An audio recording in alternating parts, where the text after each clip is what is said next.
शिक्षा की ओर जाओ, मंदिर की ओर को सामान्य जाता है। बीजेपी सरकार और कांग्रेस सरकार शिवराज सिंह को हम अपना पत्र लिखेंगे और हम धोबी रजक समाज को अनुसूचित जाति में कराएं।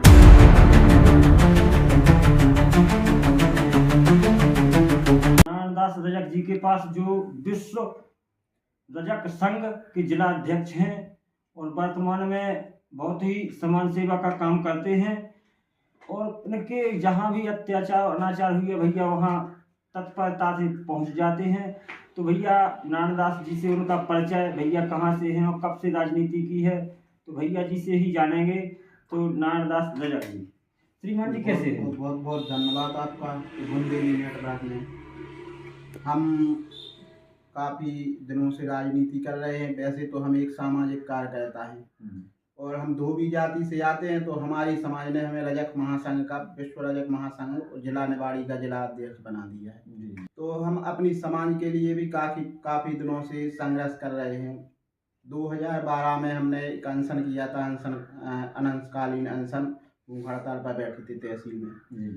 तो जब यहाँ पर वर्तमान में अनीता नायक विधायक थी तो उनने अनशन तोड़वाया था और उनने भी बताया था कि शिवराज सिंह को हम अपना पत्र लिखेंगे और हम धोबी रजक समाज को अनुसूचित जाति में कराएंगे।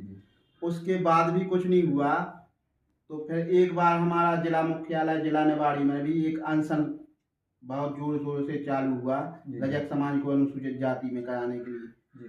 तो माननीय केंद्रीय मंत्री, अभी भी आदिम जाति कल्याण विभाग से मंत्री जी हैं वीरेंद्र खटीक जी, उनने हम लोगों को आश्वासन दिया कि हम धोबी रजक समाज को मध्य प्रदेश में अनुसूचित जाति में कराएंगे। लेकिन आज तक बीजेपी सरकार और कांग्रेस सरकार बनी रही जब से देश आज़ाद हुआ। तो हम सरकार से पूछना चाहते हैं कि हमारी ऐसी क्या विडंबना है कि हम लोगों को हमारा आरक्षण नहीं मिल पा रहा है। मध्य प्रदेश के रायसेन और सीहोर और भोपाल में हम लोग ऑलरेडी आरक्षण प्राप्त है, हम लोग अनुसूचित जाति में। मध्य प्रदेश में अगर हम लोग उत्तर प्रदेश से किसी महिला की शादी करा करके यहाँ पर लेके जाते हैं मध्य प्रदेश में, तो उसको कोई आरक्षण नहीं, वो सामान्य में आती है। तो हमारा आपके बुंदेलखंड चैनल के माध्यम से एक निवेदन है, सरकार से निवेदन है, हम चाहते हैं कि ये वीडियो माननीय मोहन यादव तक पहुँचे। तो ये धोबी रजक समाज का कहना है कि या तो धोबी रजक समाज को सामान्य जाति में कर दें या फिर अनुसूचित जाति में सम्मिलित कर दें तो ठीक रहेगा। अन्यथा हम लोग अब आंदोलन भी करेंगे और हमारी तैयारी है। हम अभी गए थे और गांव-गांव जा रहे हैं। हमारा संगठन बहुत मजबूत हो रहा है, जिसके माध्यम से हम बताना चाहते हैं कि हम बहुत जोर शोर से अब तैयारी कर रहे हैं और हमारा एक बड़ा आंदोलन निवाड़ी में और तहसील अंतर्गत पीथीपुर में और छतरपुर में और टीकमगढ़ में बहुत बड़ा आंदोलन होने जा रहा है। इसकी जिम्मेदारी सरकार की रहेगी। हम लोग सरकार से कुछ भीख थोड़ी मांग रहे हैं, हम लोग अपना आरक्षण मांग रहे हैं। जबकि मध्य प्रदेश और रायसेन सीहोर जैसे जिलों में जो मध्य प्रदेश के ही हैं उनमें आरक्षण है, तो हम लोग अब चाहते हैं कि आरक्षण हम लोगों को मिले। और एक सबसे बड़ी बात तो ये है कि हमारा सबसे बड़ा ध्यान इस ओर है कि बच्चों को शिक्षा की ओर ले जाएं। खाने के लिए हम लोगों को कुछ नहीं बचे। हम रजक समाज की बात ही नहीं कर रहे हैं, हम अन्य सभी समाजों की बात कर रहे हैं जो दलित पिछड़ा वर्ग से आती हैं, अनुसूचित जाति से आते हैं, कि घर में खाने के लिए बचे या ना बचे। बाबा साहब ने भी कहा था कि खाने के लिए बचे ना बचे, लेकिन बच्चों को पढ़ाओ। तो हमें हमारा एक शिक्षा की ओर ध्यान आकर्षित कराना है और एक नशा की ओर ध्यान आकर्षित कराना है कि जो नुक्कड़ों पर दारू को ठेका खुलवा देती है सरकार। तो हम इस वीडियो के माध्यम से सरकार को एक बात और अवगत कराना चाहते हैं कि ऐसे ठेकों को बंद करा दे कि जहाँ दलित बस्ती रहती है वहाँ पर सबसे ज़्यादा शराबखोरी होती है, वहीं पर ठेका होते हैं, वहाँ पर खोल देते हैं। वो चाहती, सरकार भी चाहती है कि ये पिएं और सोएं और खोएं, शिक्षा की ओर ना जाएं। तो ये हमारा इस वीडियो के माध्यम से कहना है कि कोई भी व्यक्ति नशा की ओर ना जाए, नशा को छोड़ दे और शिक्षा की ओर जाए। श्रीमान जी, आप भी तो बीजेपी में हैं, अभी भारतीय जनता पार्टी के सदस्य हैं अभी, तो आप उसी पार्टी के विरुद्ध बोल रहे हैं। ये तो इस हिसाब से तो आप पार्टी के विरुद्ध बोल रहे हैं, तो आपके ऊपर कोई पार्टी विरोधी काम हो रहा है कि जैसे आप अपनी पार्टी, जैसे जो कई बार ये होता है कि जैसे जो कार्यकर्ता रहता है उसको पार्टी विरुद्ध नहीं आना चाहिए,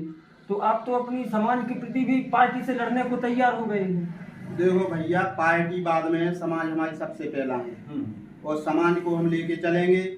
और हमारा ये कहना है कि हम अब समाज को नहीं छोड़ते हैं, चाहे वो अहिरबार समाज हो, चाहे कुशवाहा समाज हो, चाहे धोबी समाज हो, चाहे रेखबार समाज हो। अगर इनके साथ अन्याय होगी तो हमें सरकार से भी लड़ना पड़ेगा, तो सरकार से लड़ेंगे। सरकार को हम लोग तो सरकार बनाते हैं। बाबा साहब ने कहा था कि वोट का अधिकार दिया था कि हम राजा बनाएंगे, हम वोट से राजा बनाएंगे। तो हम लोग अपना राजा बनाए नहीं, हमारा 85% समाज है, हम लोग खुद सरकार बना सकते हैं। अगर हम लोग चाहें जब सरकार बना सकते हैं, जब चाहें जब मिटा सकते हैं। हमें सरकार के विरोध में जाने से क्या फर्क पड़ता है। तो आपने मतलब राजनीति कब से शुरू करी थी? हमारी राजनीति 2010 से चालू हो गई थी और हम 2010 से राजनीति में बिल्कुल बराबरी से चल रहे हैं। और हमारा एक मुद्दा ये है कि जहाँ कोई अन्याय हो हम वहाँ पर जाते हैं और हमारा यही। आपको राजनीति में आने का क्या उद्देश्य था, मतलब क्या लगा आपको कि राजनीति में जाना चाहिए?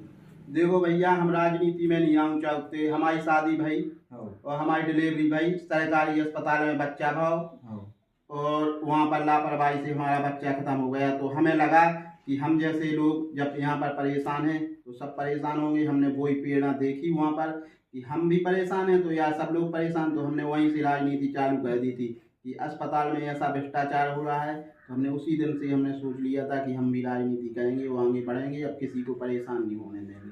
विश्व रजक महासंघ के जिलाध्यक्ष के साथ साथ और कौन सी पार्टी में हो, और से संगठन भी तो है अभी जो तो है वो आपको सामाजिक संगठन, और कौन सी संगठन में? देखो भैया, हम सिर्फ जिला अध्यक्ष हैं, जो महासंघ के धोबी रजक महासंघ के जिला अध्यक्ष हैं।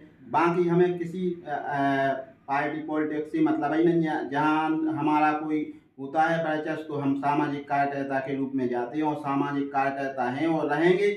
हमें किसी पार्टी से कोई मतलब नहीं है। जहाँ अच्छा होता है हम वहाँ जाते हैं, चाहे वो बीजेपी हो, चाहे सपा हो, चाहे बीएसपी हो, चाहे कोई पार्टी हो। हमें जो बुलाएगा हम वहाँ पर जाएंगे, जहाँ अच्छा होगा वहाँ जाएंगे।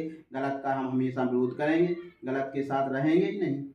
श्रीमान जी, अभी एक जो विवादित बयान चल रहा है उनके बारे में क्या कहना है आपको? कौन सा बयान चल रहा है जी? जैसे बागेश्वर वाले और एक यादव जी हैं, दामोदर यादव जी के बारे में, तो आपको कौन सही लगता है इसके हिसाब से? देखो भैया, ना तो हमें दामोदर से कछु लेने, ना बागेश्वर महाराज से कछु लेने देने। हमारे के वो जो है कि शिक्षा की ओर जाओ, मंदिर की ओर ना जाओ। शिक्षा की ओर इसलिए जाओ कि शिक्षा हमें डॉक्टर बनाएगी, शिक्षा हमें मास्टर बनाएगी, शिक्षा हमें कमिश्नर बनाएगी और शिक्षा हमें झाड़ू लगाने के लिए जो चपरासी है वो भी बनाएगी।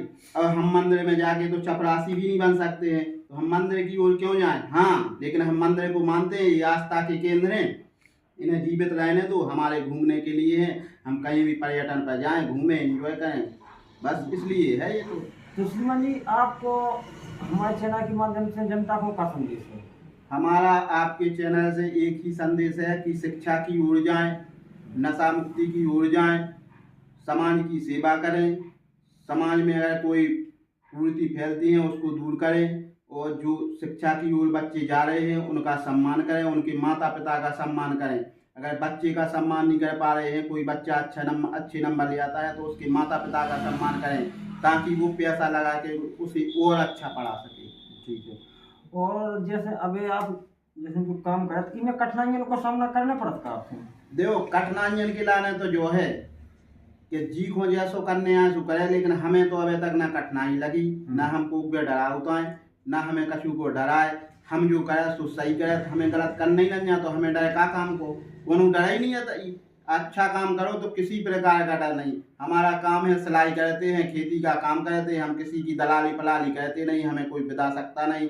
हमारा कोनो कारोबार नहीं चल रहा। नेतन के भैया कारोबार चला तो नेतन को डर रख के हमारी बात बुलडोजर सील हो जाए, हमारी बात जेसीपी सील कोनो ट्रैक्टर सील हो जाए, हमारी खदान पर रोक ना लग जाए। हमें काय की रोक लगाने, हमारी तो कल लगाने सरकार को सुहाई लगा दे, हमें कोनो को डर ही नहीं है। काय को डर, हम तो साफ सुरक्षित बात कहते हैं।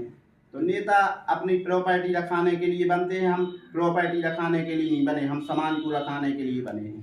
तो ठीक है भाई साहब, आपने जो हमारे चैनल को समय दो बहुत बहुत धन्यवाद। जय राम जी की जय, बुंदेलखंड, जय भारत, जय हिंद।